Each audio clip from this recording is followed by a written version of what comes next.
அண்ணாமலை எச்சக்கலை நாய். அரவக்குறிச்சியில் எங்கள் அண்ணன் செந்தில் பாலாஜி பலார்னு வச்சான் கன்னத்தில், ஓடிப்படா நாயன்னு. கோயம்புத்தூரில் மார்வாடி 30,000 ஓட்டு இருக்குது, அங்கே ஜெயிச்சிருவன், அங்கே போனான், மார்வாடியே வச்சான் ஆப்பு. அந்த நாய் இன்றைக்கி தலைவராக இருந்துக்கிட்டு நாங்கள் விற்காத சாமானுக்கு, விலை போகாத சாமானுக்கு, காய்லாங்கடைக்கு போகிற பாத்திரத்துக்கு பதவி கொடுடா, இந்த கட்சிக்கு 38 எம்பியை பெற்று கொடுத்தான் எங்கள் அண்ணன் இளைஞரணி செயலாளர். எம்எல்ஏ சீட்டு கொடுத்தோம். எங்கே கொடுத்தோம்?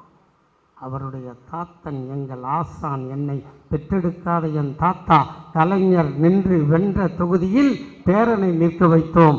70,000 வாக்கு வித்தியாசத்தில் வெற்றி பெற்றான். அதற்கான பரிசு மந்திரி. இன்னும் ரோட்டில் போகிறவனை கூப்பிட்டு கொடுத்தா மாதிரி சொல்கிறீங்க.